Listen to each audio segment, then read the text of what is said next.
For anybody who is here, this is Art Plus People's Creative Lunch. It's an opportunity for us to come together and munch on tasty ideas and to talk about stuff that's going on in the world currently. Usually I choose a theme for the week and we talk about it.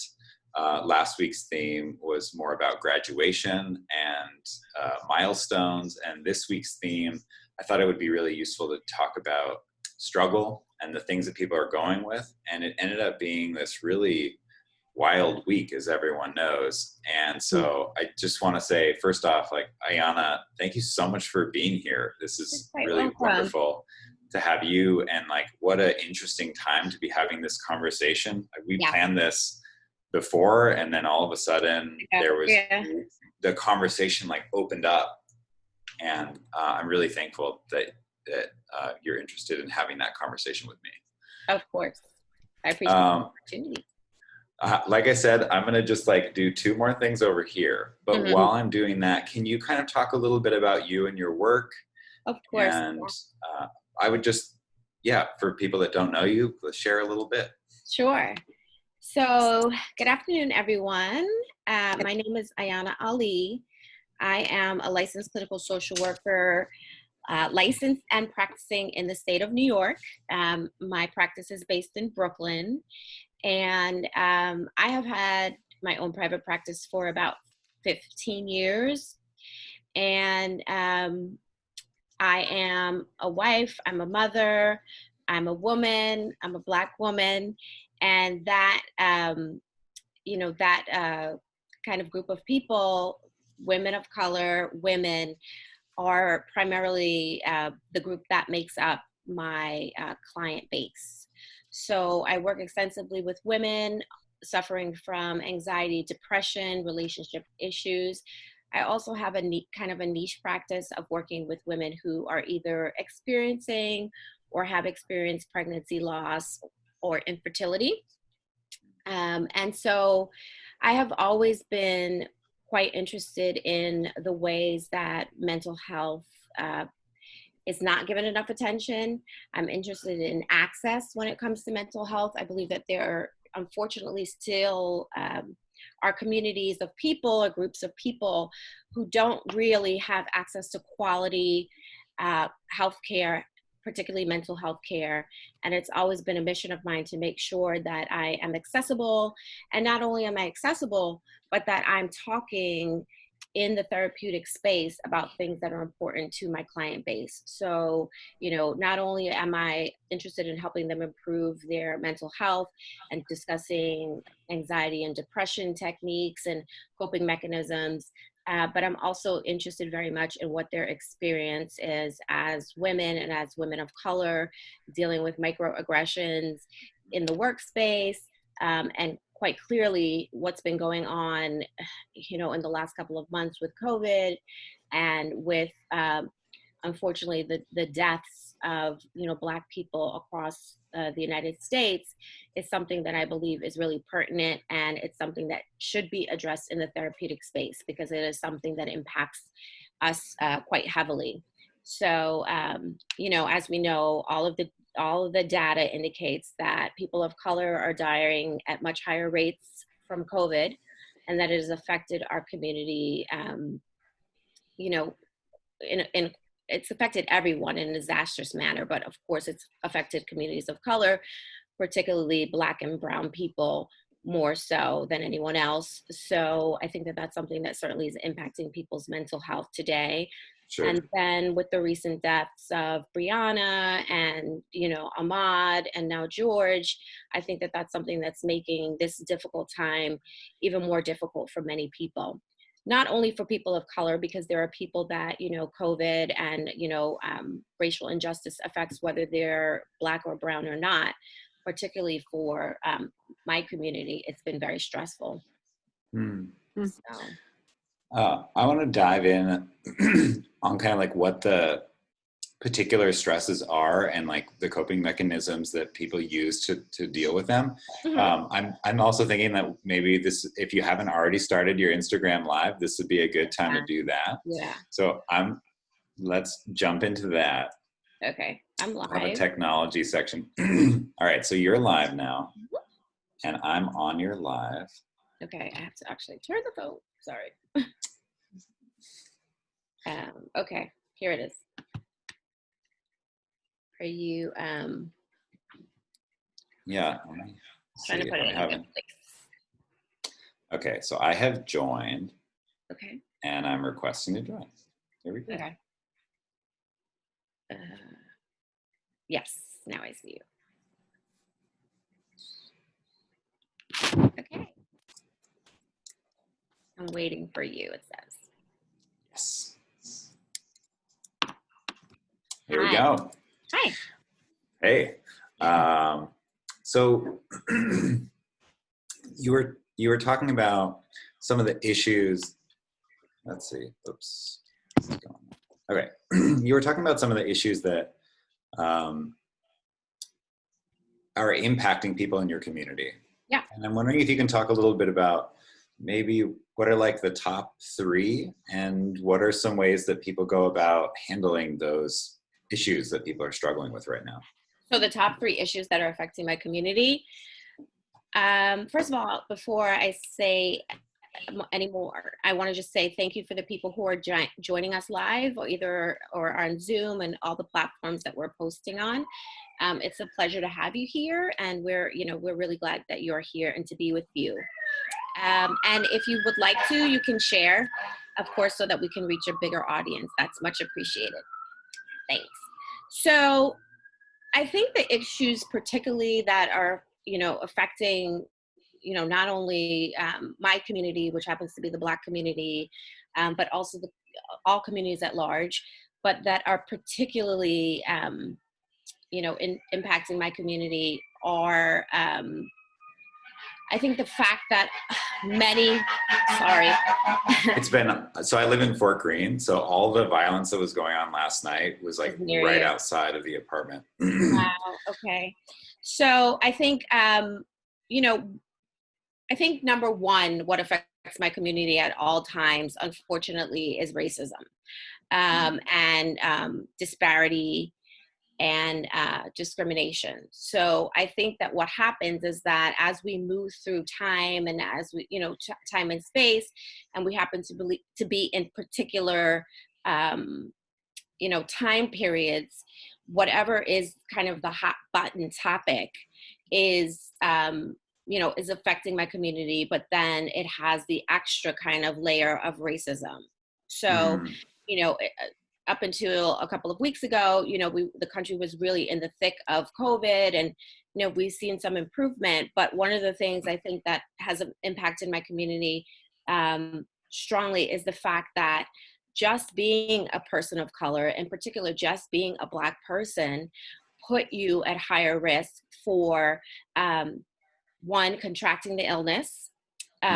Perhaps due to density, perhaps due to the fact that, overwhelmingly people of color tend to be essential workers more often than not. But then also the manner in which you would receive treatment if you were diagnosed, or whether or not you would receive treatment at all. If you live in a community where the local hospital was overrun or underfunded, I think it was more likely that you would be turned away for treatment. It's been my experience from a personal perspective. A family member who went to the hospital was quite sure that she was positive for COVID, was a nurse. So she, she was coming from a medical perspective, and she was turned away. And then I think she went back to the hospital a couple of days later. She was admitted, even though when she was presenting initially, she was presenting with her medical knowledge, in her pocket, and kind of saying to them, these are the symptoms I'm displaying.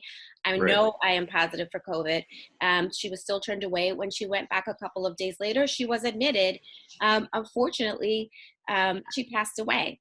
And one of the things. I'm so sorry to hear that. Yeah, thank you. One of the things that we know, or that we're pretty sure of, is that perhaps had she been admitted when she first presented, she might still be here. And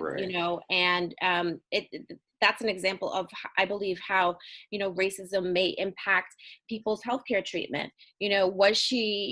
Was her presentation taken, as seriously had it been, a non person of color presenting and saying, I'm a medical professional, these are my symptoms, I believe I needed I believe I need to be admitted. We don't know. Right. We'll never know, but we do know that these things tend to impact how we're perceived from a medical perspective, whether we're perceived as being entitled to treatment, as whether we're taken as seriously by, the doctors and medical professionals who are treating us. So Right. that's an example of how people's, primary concern for the last 2-3 months has been COVID. And Mm. everybody feels that, I think, whether they're Yeah. people of color or not. But then the layer of racism and discrimination is added on top of that, and Right. is affecting the outcomes for people in a dramatic way. So certainly, I think that um, COVID has been on people's minds.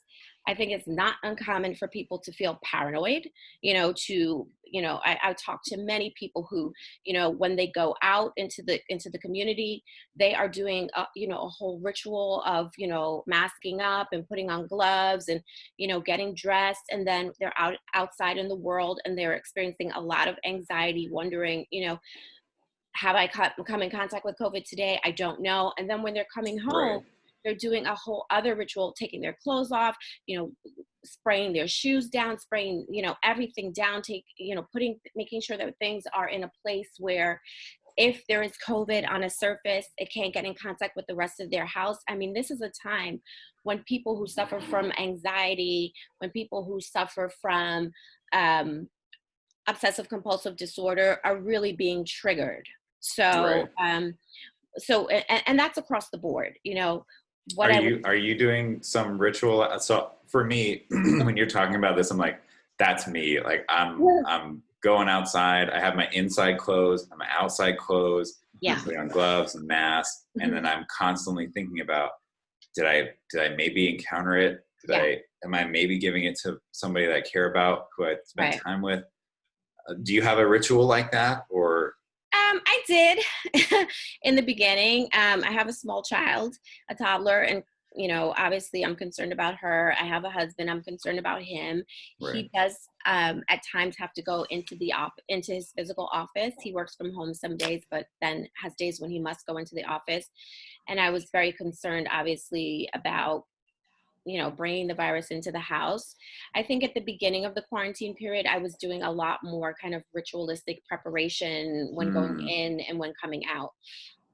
One of the things that I think has helped me to kind of take that down a notch is, I'm reading a lot of articles, and every day, new information is coming out to us about the likelihood of transmissibility and, Sure. how the virus adheres itself to certain Surfaces. services and, what really it needs to be done. So I allowed that information to inform my practice. So I think I definitely was much more ritualistic in the beginning. And right now, I'm still washing my hands. I'm still masking up. I'm still wearing gloves, but I don't necessarily feel that I have to always change my clothes when I come inside, depending on, where I was. Was I just in my car? If so, I don't think I necessarily need to take all my clothes off. That's just me. And that's just, Right. what I'm comfortable with. I certainly understand, though, why some people are so nervous and so anxious about the virus that they do have a ritual, and that brings them some degree of comfort.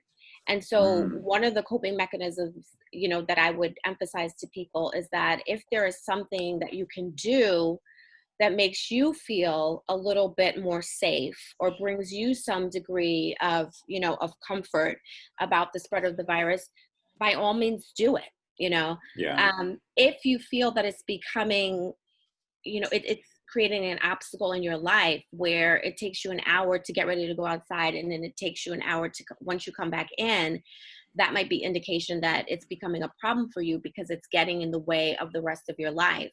And that Yeah. would be a time that you would perhaps want to seek someone out to talk to. So, Right. so certainly COVID, I think, is the number one thing that's affecting all communities, in particular, communities of color. I think, what is affecting my community also, and I discussed it a little bit earlier, is access, to treatment. I think I heard on the news, or I read in an article, that I think it was Bushwick, which is, an area in Brooklyn, was the most affected um, community in Brooklyn. Mm, Yet Bushwick just maybe 2 or 3 days ago opened a testing center. There have been testing yeah. centers opened all over the city, but the community that it's been impacting the most in our county, Kings County, which happens to be the community along with the Bronx, the borough along with the Bronx, that has been most negatively impacted by COVID, just got a testing center. So access is Right. always an issue for us. What I would say that people can do in terms of coping with, problems about access, is continue to call your city councilman, continue to call your representative, continue to call your local hospital, continue to call organizations that are in your community, serving your community, such as social services organizations, um, healthcare centers, and say to them, we need testing. We need Yeah. testing. We not only need testing for the virus, we need testing for antibodies. We need mental health practitioners. If it's a Right. health center, particularly if it's a health center that practices primary care and mental health integration, is there a way that they can create access to a therapist, or Right. someone who can give you a small mental health screening?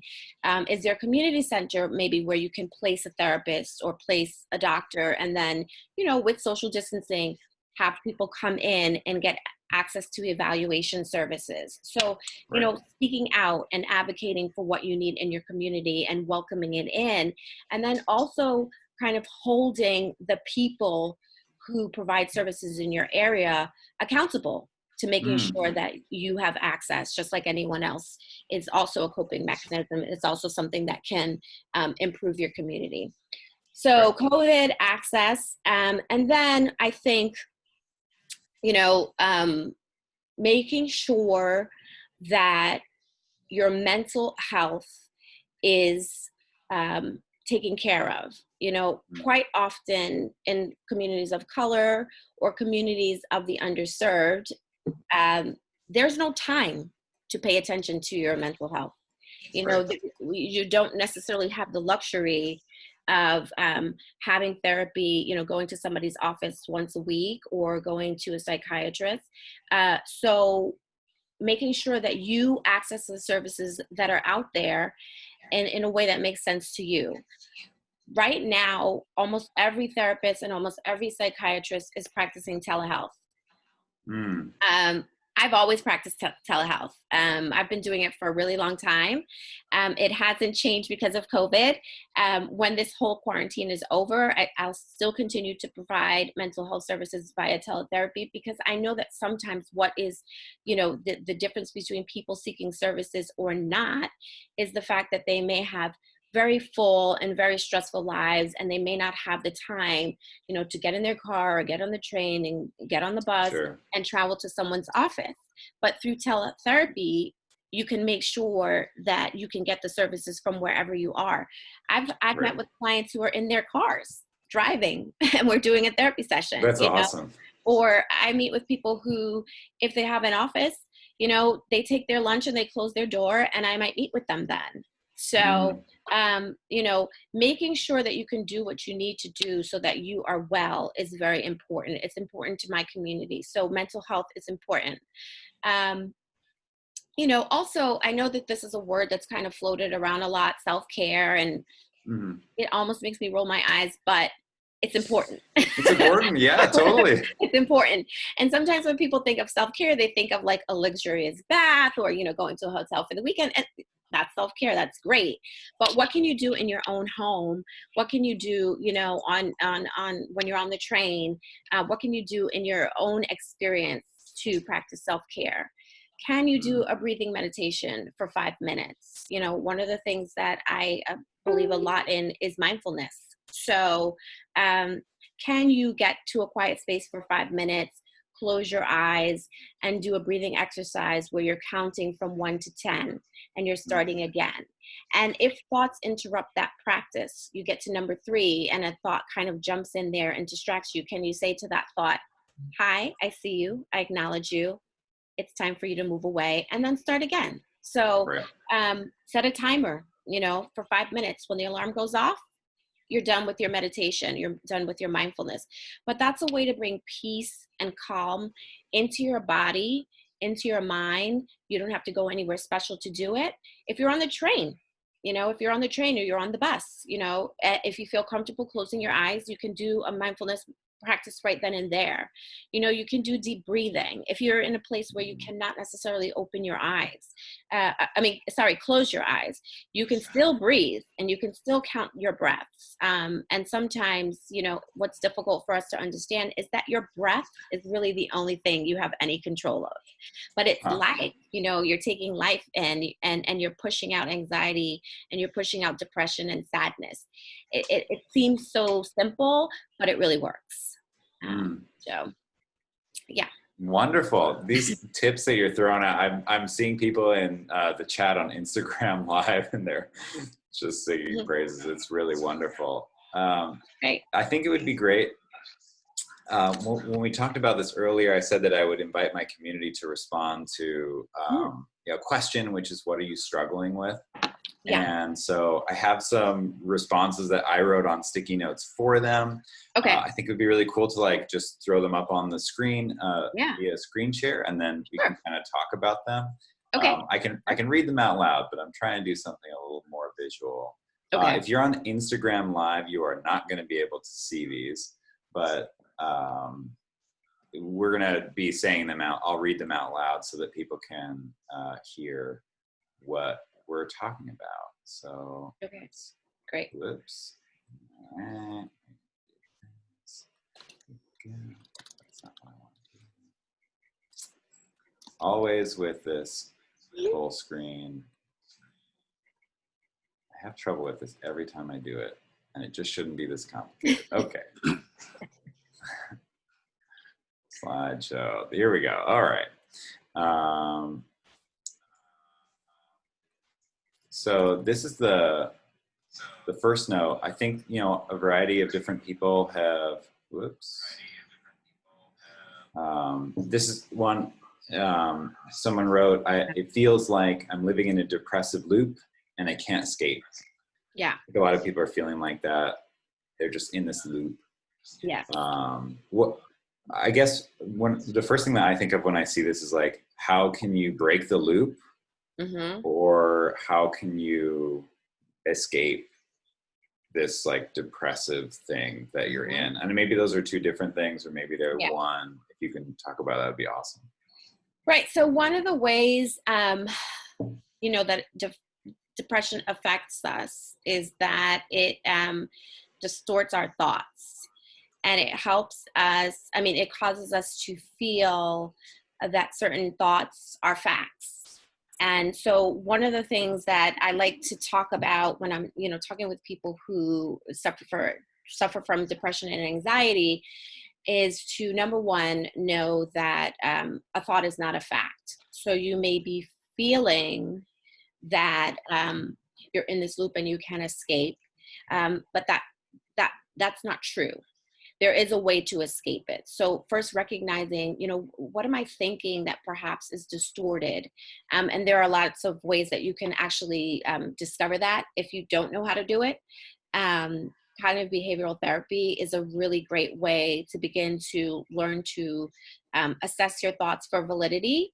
And it also, it teaches you to examine the evidence to support what you think, discover if there is evidence to support what you think is true, or evidence that indicates that what you're thinking is not true. So I would encourage people, and it's not necessarily something that you have to do in therapy. You can look up cognitive behavioral therapy techniques online and begin to incorporate some of those things. Another thing, though, that I think is helpful, if you feel like you're just kind of in this cycle that's going on and on and on and will never stop, is to actually get in there and break up the thoughts. So if all you're doing is kind of ruminating and you're just kind of reviewing the same thoughts over and over, you need to kind of actually get in there and do almost like a thought insertion where inserting something else into your thought process. Hmm. So one of the ways to do that is to practice some kind of mindfulness or some kind of meditation, where what you're doing in the moment is doing what you're doing while you're doing it. And I know that sounds Oh. funny, but Yeah. if you're breathing, you're just breathing. If you're counting your breaths, you're just counting your breaths. And it's not going to be, if you say, let me do this for 5 minutes, it's not necessarily going to be that you're going to have no intrusive thoughts, during that 5-minute practice. Naturally our minds wander, and that's okay. The point of the mindfulness or the meditation is to recognize when there's something that's coming in. So if you're doing the breathing and you're able to concentrate on it, and then, one of the things that you're depressed about, or one of the, thoughts that is constantly, attacking you comes in, don't panic. Don't say, oh my God, I can't do this right. Recognize it, say, almost you can say, hi, depressing thought, I see you, I acknowledge you, and I'm asking you to move away. And then Hmm. go right back to whatever it was that so that you're concentrating as much as you can on what you're doing while you're doing it. So you're not Hmm. giving space to allow these intrusive, depressing, anxious thoughts to come in. And I know it's, so that's one thing I would suggest.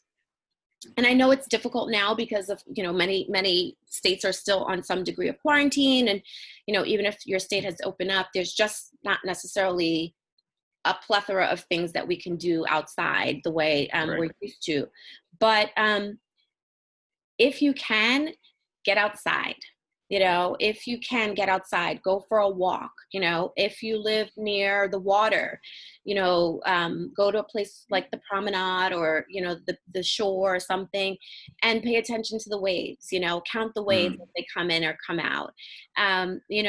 Do something that is likely to get your mind off of all the things that you're ruminating about, and can get you concentrated on something else. It may sound really silly. Watch a movie, Hmm. play your favorite music, dance around, engage with your friends, something that can take your mind off of, just the depressive or just the sadness, is what I would encourage you to do. And again, Hmm. if you feel like you're struggling and you don't quite know how to implement those coping techniques, now is a great time to try and seek the help of a therapist, or a coach, or someone whose training it is, to teach you how to do those things more often and in a better way. I'm gonna move to our next note, and I've Okay. been told that I'm echoing on Instagram Live, so sorry about that, everyone. It's a really okay. I don't think there's too much that we can do about it for now. Okay. And Sorry, folks. that's all right. So this next note pertains to losing someone who's really close. I've been very blessed that none of my close family, they live in a really small town called Gilroy, California. And so they've been mostly away from the danger. But like you were saying, there's so many people that are experiencing death in their family. They're Yeah. experiencing losing someone they really love. So how, Yeah. what are good ways that people can feel what they need to feel, but then also, be able to continue on with their life? Right. So one of the things that I like, when I'm missing someone, or when I'm grieving for someone, is to do some kind of ceremony or ritual or action that actually honors the person. Mm. And in African culture and African traditions, we believe in ancestors, and we believe that the ancestors are always with us. Mm. So one of the things, that I like to do when there is someone that I'm missing is to call their name. So this person who's lost their father, and I'm very sorry about that, and our deepest condolences are with you.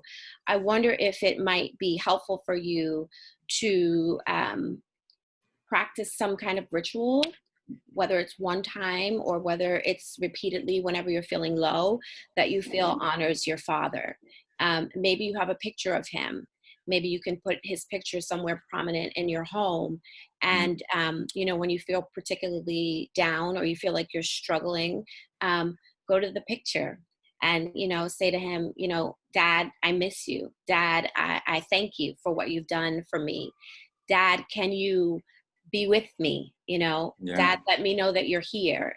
You know, I definitely believe that when people leave us, that they have the ability to come and speak to us, even, you know, from another plane.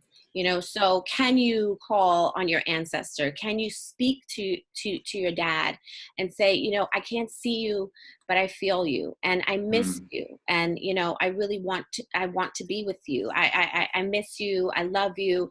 Because sometimes just talking about the person brings a sense of their presence and lets us know that they're with us.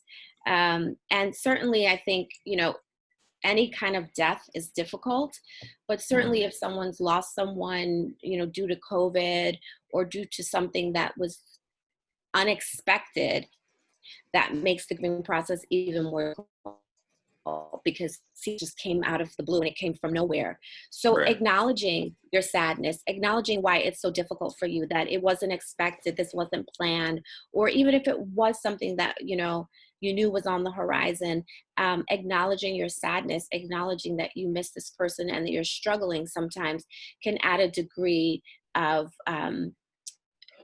a greater degree of the ability to cope with their loss.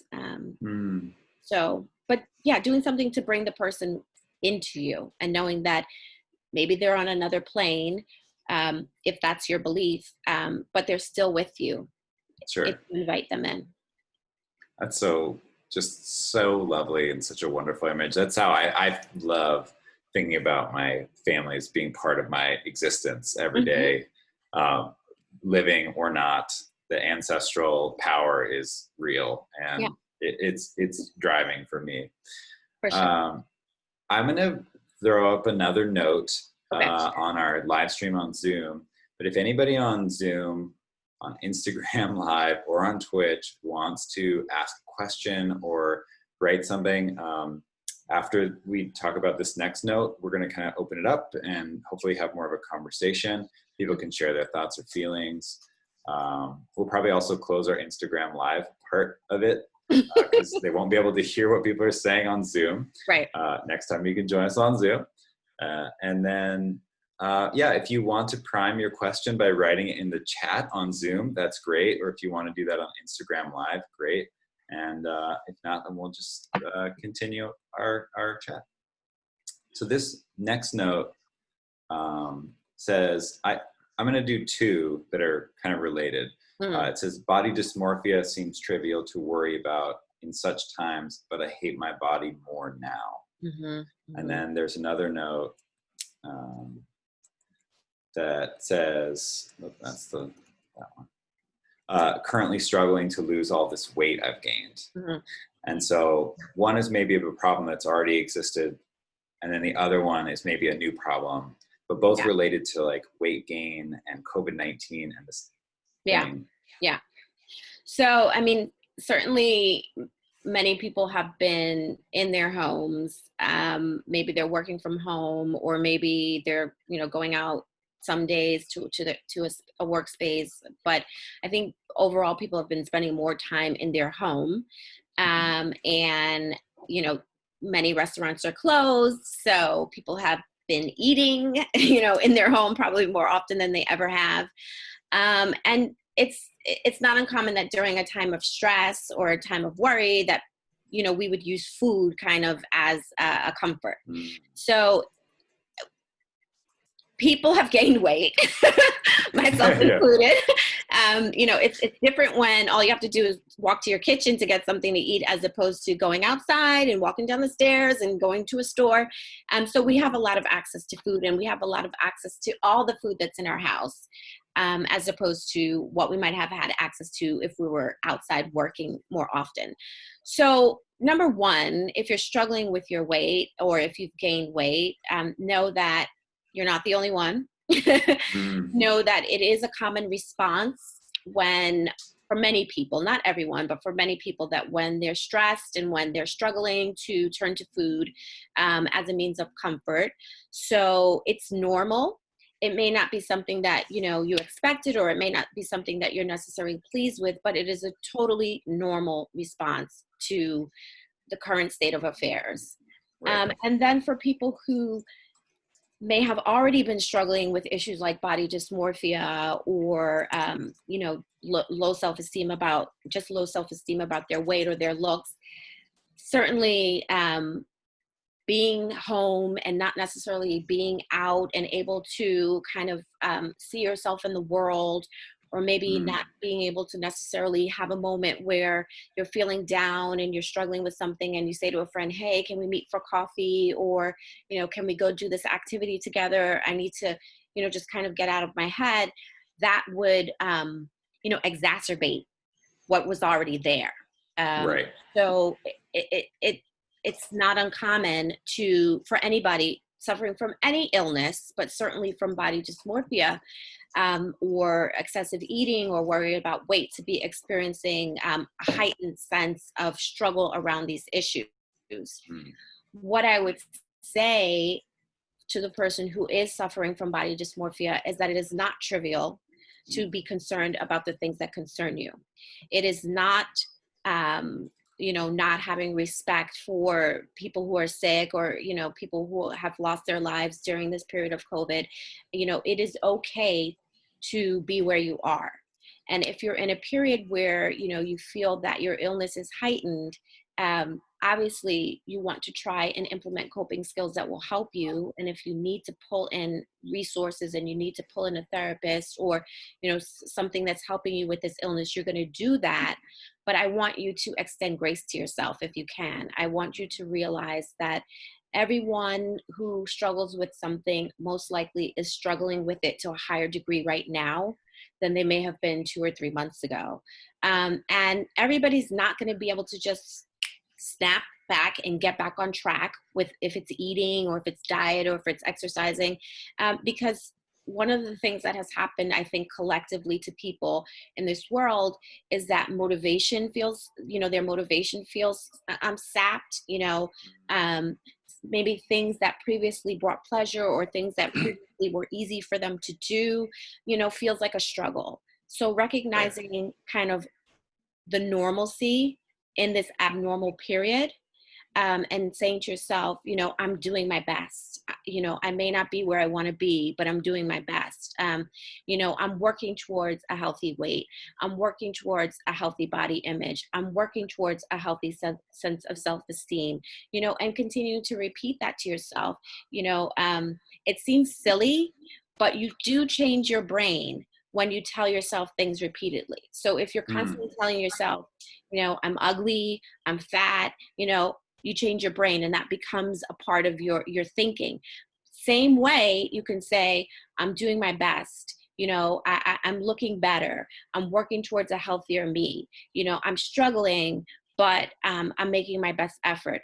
Those positive messages that you send to yourself will also change your brain over a period of time, and it will help you to be in a space where you can acknowledge your pain and you can acknowledge your struggle, but you can also be proud of yourself for the work that you're doing towards working towards, you know, better health, physically and mentally.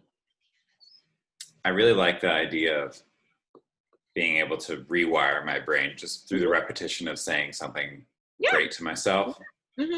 I certainly have really weird stuff I tell myself about, like different themes and symbols that like really help me to do that in my creative life, and certainly in my emotional life too. I'm trying to think about how we can go towards this next period. I would love for this to be a conversation for people to join in. I think we might be able to do it if I cover my microphone. Okay. Your computer sound's coming out, so I think people on Instagram Live might be able to hear it if other people talk. Does anyone in the Zoom call want to jump in and be part of the conversation? Also, if people want to unmute themselves just so that you can react or say like, oh yeah, I love that idea. Or if you want to clap, I'm open to all these different things that people can do. So feel I free have to a unmute question. yourself, be a part of it. Yeah, Okay, Stefania. Stefania, yeah. So I just wrote a chat that said in the chat portion, how would you address those living in a negative home environment, such as in an abusive relationship, or young people having to remain in a toxic home environment? Yeah, that's a really good question. What one of the things, it's a really pertinent question, because one of the things that we know is that instances of domestic violence have increased exponentially since the onset of COVID, particularly the onset of quarantine. We also know that the majority of students, in the world, and certainly here in New York and in the United States, have been home, learning from home, and not necessarily, and definitely not out in a school building or in a college environment. So we know that that means that if someone is living in a toxic environment or an abusive environment and they are a student, that they're much more likely to be totally surrounded by, an totally inside a negative space, or have basically no separation between themselves and their abuser or their abusers. So it's a really good question. And unfortunately, one of the things that has come out of COVID is that people feel increasingly that they can't escape. And the reality for some people is that they cannot, because, some people cannot go outside and walk around depending on where they're living, or some people may not have access to masks, something, as simple as a mask, maybe what's preventing people from getting out. So I would tell those people who are living in an environment where they feel like they can't get out, or where they can't get out as often as they may have been, to escape abuse. I would tell them, and I know that this may sound, it may sound a little controversial, but there is evidence that when you're living in an abusive environment, and if you are the victim of abuse, that there is kind of a knowing that comes on typically before a violent act or before an attack, whether it's physical or whether it's verbal.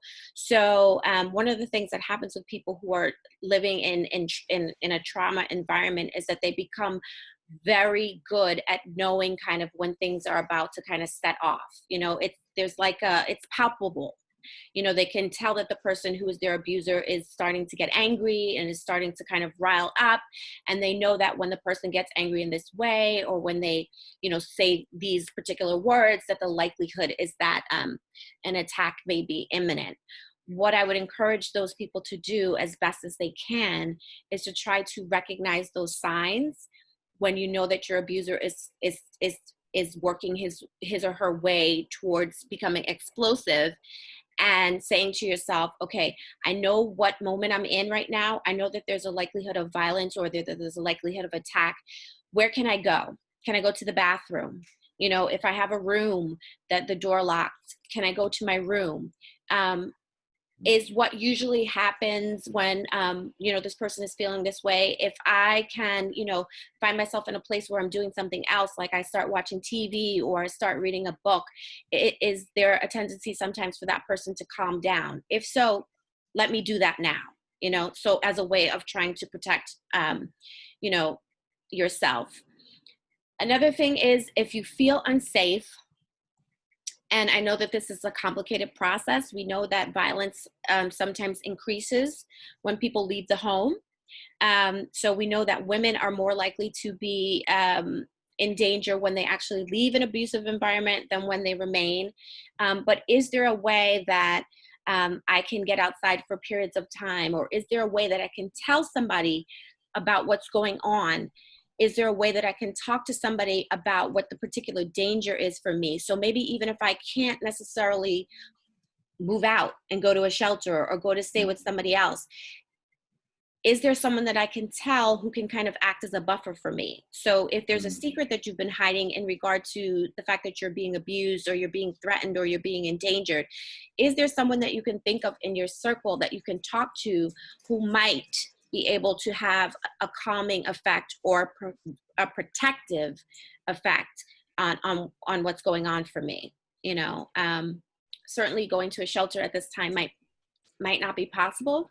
Shelters are full. And there's a lot of things that are not happening in a regular way. So, you know, it might not be the best choice. But what do I know about the cycle of violence? What do I know about the cycle of attacks? And how can I use that information to try and make myself safer?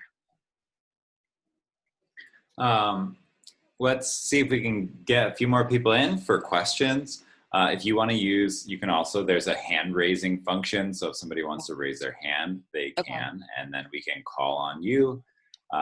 If no one's asking a question, feel free to also jump in so that it's more natural. Like, this doesn't have to be like a classroom, but I respect. I actually see some questions. I see a question from Bertha. Sure. Hi, Bertha. Hi.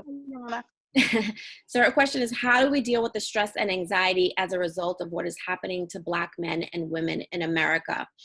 For example, Breonna Taylor, Ahmaud Arbery, and George Floyd. So how do we deal with the stress and anxiety? Number one, we acknowledge it.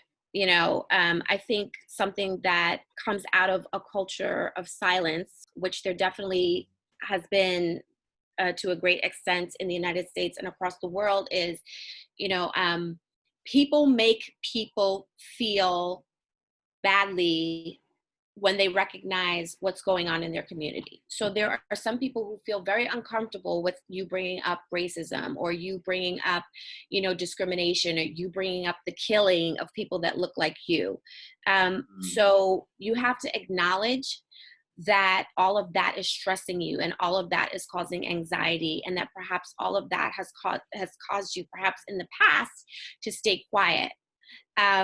It's stressful when you don't feel like you can talk about what's happening in your community freely.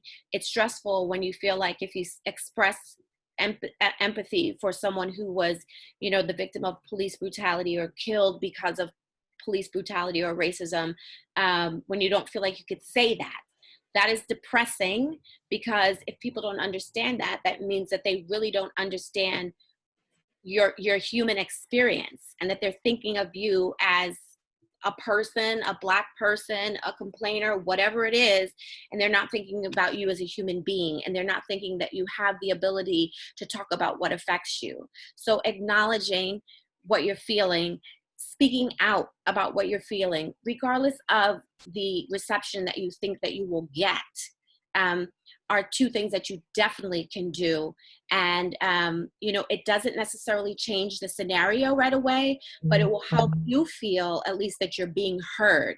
And at least it will give you an opportunity to take what's inside here and what's inside here and get it out.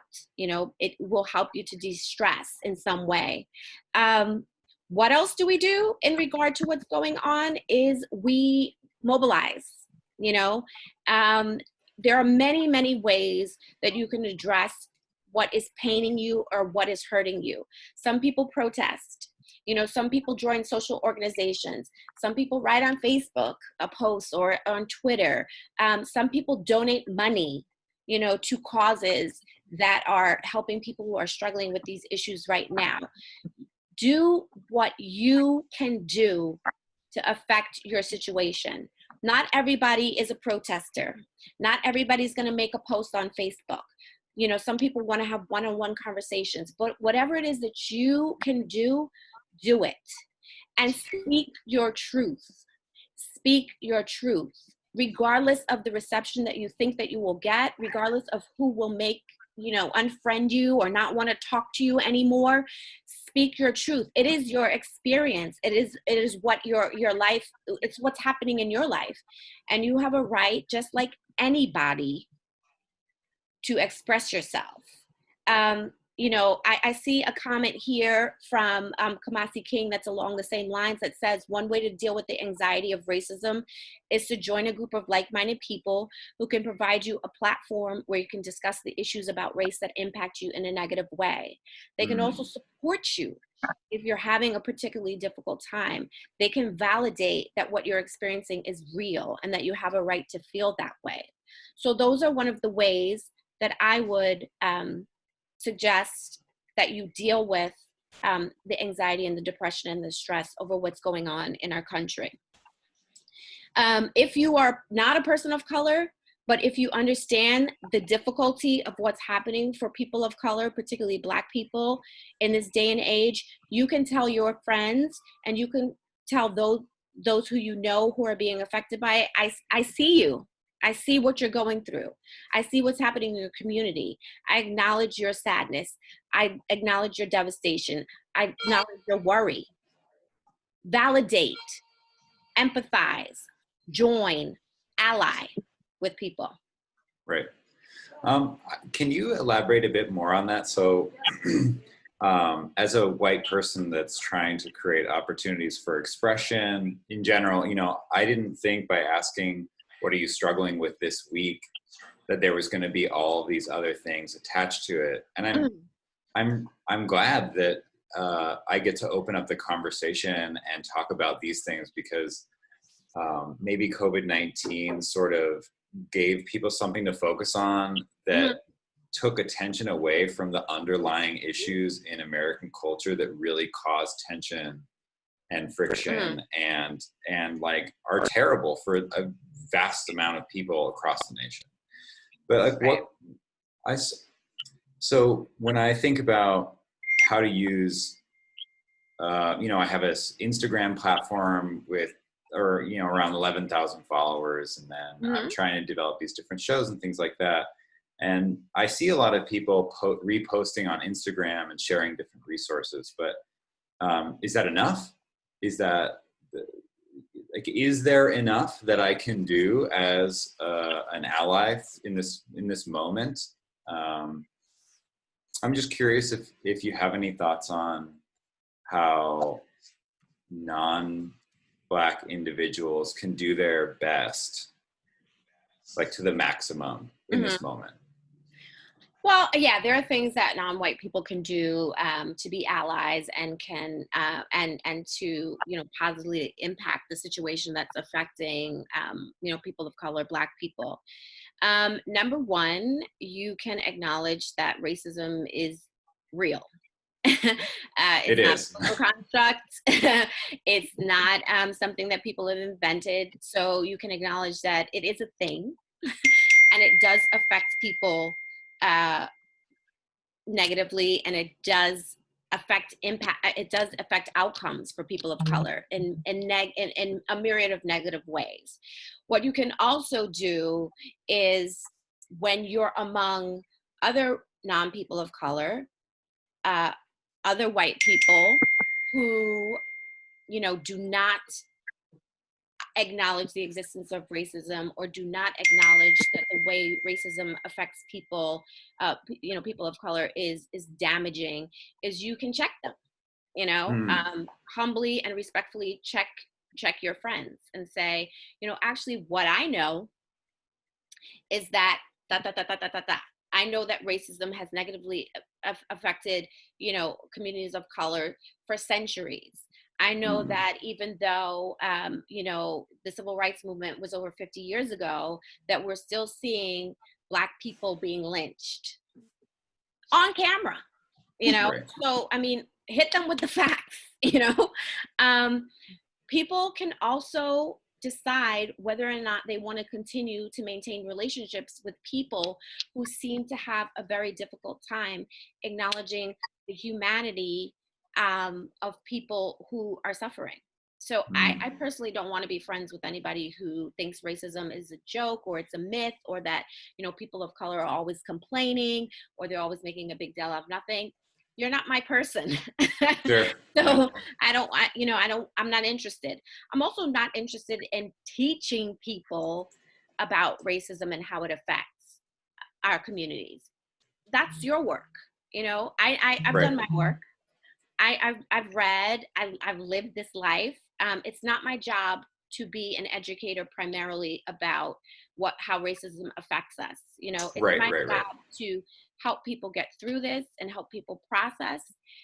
There is a wonderful, wonderful organization called the People's Institute. The name, I forgot, but it's called, they offer a class. It's called Undoing Racism. It's phenomenal. And what it does is teach people how to recognize racism, how to acknowledge it, and then to begin, thank you, the People's Institute for Racism and Beyond. Thank you, Naima. And it teaches people how to combat, how to get active, how to get out there. So, you know, talk to people about the People's Institute, you know, talk to people about organizations that you know are doing the work, and then figure out how you can do the work. You know, there's a saying like, get in where you fit in, right? So yeah, sure, not everybody has to do everything, or not everybody does the same things, but people need to be doing something. If you believe in a cause, some people believe in animal rights, you know, some people, you know, whatever the cause is, and you're a white person or a non-person of color, how would you contribute to that cause? Would you donate money? Would you donate time? Would you donate information? It's the same thing. You can do those same things to helping and be an ally to people of color and Black people in particular. Sure. Well This said, is super well said. useful. Thanks, Andy, for putting the link in the chat. If anybody wants to check that out for the People's Institute for Thank Survival and you. Beyond, you can click on that link there. It's 2:05. I want to respect everyone's time, and I appreciate everybody being here. Ayana, can you stay on for like one more question, or is that okay? Yeah. Great. So if someone wants to jump in, feel free to raise your hand, or you can write something in the chat, whatever you want to do. Yeah. So I see another question, or comment actually. It's from Kumasi King, and he said, many Black people, especially older ones, are struggling with the issue that when things settle down, nothing will really change. We've been listening to empty promises for over 50 years. What is going to happen to change the narrative of racism tomorrow? And, you know, I think that that's an excellent point, because I think that, you know, I've been seeing a lot on my social media and on my timelines, people saying things like, you know, Black people are tired, or people of color are tired, you know. And it's true, because, you know, most people who have been affected by racism are getting to this point where they're kind of like just weary, you know, and they feel like numb. We've been trying, you know, and we've been fighting and we've been advocating and we've been speaking up, and not much has changed. I actually would beg to differ to some degree.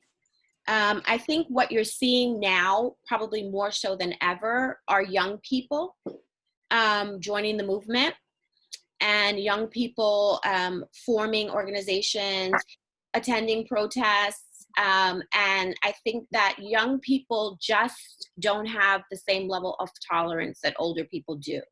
What I'm seeing is that young people are fed up. They're fed up, and they're not any longer willing to accept subpar treatment. They're no longer willing to accept a justice system that regularly practices injustice against certain people.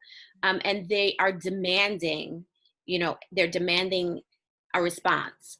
So, you know, some people are concentrating on the fact that there are riots going on, and that, you know, there is, you know, some vandalism going on. First of all, I don't think that's the majority of protesters. But I think, and I'm certainly not advocating violence, but I can understand why people are doing what they're doing, because they have reached their limit. You know, they're like, no more. It is up to us to change things for the better. It is up to us to talk about what we will no longer tolerate. And whether that's attending a protest, whether that's voting out politicians and representatives that are not mindful of what's happening with us, whether that's throwing your money behind an organization that's doing the work, that's doing the education, you have to do something. And I think Right. young people are taking the bull by the horns and saying, we demand a response, much more so than ever. So I just think that I really, in my heart, believe that there's a shift. There's a shift in the universe. There's a shift going on now that perhaps was not happening before. People are demanding justice. People are talking about, injustice. And I see Adiola made a point here that writing is the language of the voiceless. Dr. Martin Luther King Jr. said, writing is the language of the unheard. People are saying, you need to hear me. Right, you need to see me. You may not like it, but I'm going to make you hear me, and I'm going to make you pay attention. So I think there's a shift coming. I think there's a change coming. And I think that what older people who feel, tired or feel weary can do is that they can, back those causes where young people are driving the force, and they're really pushing, and they're really demanding something different. There are many ways to support. You don't have to be out there, but you can put your money where your mouth is. You can advertise, you can do all those kind of things. Yeah, I would definitely encourage anybody that's listening to this that feels inspired. Like, all the things that you're saying are so wonderful on the current issues that are going on with George Floyd, protesting, rioting, but also the things that you shared about body dysmorphia, struggling with death in a family. Like, all the things that you shared have been so wonderful. And thanks so much for coming on. It's just such a great opportunity for us to have conversations and create discourse and to be there for each other. Yeah. So thanks again for being on. Thank you.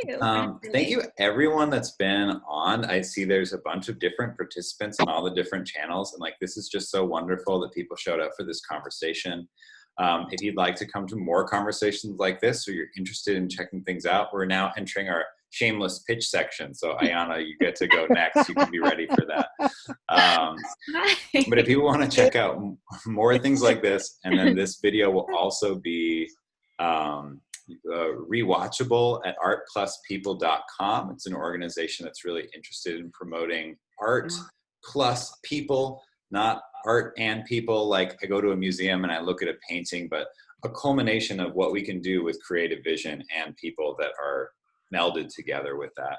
Yeah. We're going to be starting this really wonderful citywide initiative that encourages different vacant storefronts to allow artists that might not normally have the ability to pay for a storefront or anything like that to do a piece of artwork in a space to bring culture and community into a neighborhood that just has an empty storefront right now. If anybody's interested in that, I'll be posting things about it on Art Plus People. I also want to invite anyone that wants to share their experience. I recently started a listening initiative that's called Socially Distant. If you want to check that out, it's a call-in number and a text-in service. I threw in the link in the chat. Maybe Andy, you're pretty savvy with this, so if you could put in the link, that would be really cool.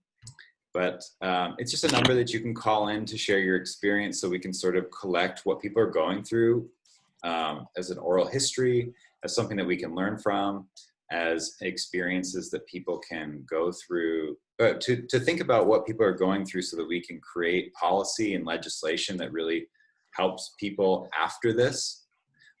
So you can feel free to go check that out. You can listen to people's stories. You can call in yourself. You can text your experience, whatever you'd like to do. And Ayana, how can people find you? How can people hear more? I mean, I think I got to sign up for a session with you. So people can find me. I don't have a website. I'm actually in the process of building one. I'm kind of a little bit behind the times in that sense. People can find me, though, I have an Instagram, which is at Ayana Ali, LCSW. On that site, they definitely have opportunities to connect with me and message me. People can call me at 646-489-8874, 646-489-8874. And they can also email me at ayanaalilcsw@gmail.com. So it's my first name, my last name, my credentials, lcsw@gmail.com. So reach out to me. I'm here. If anybody wants to work with me, I'm more than happy to do so. If anyone would like me to speak, I can do that as well. Okay, it looks like our Instagram live ended. Yeah. If you want to save it or can, great. Sometimes it just ends and then doesn't let you do that, but you can do that. And then again, thanks for everybody for being here. If you look in the chat, I have inserted Ayana's Instagram so you can go there.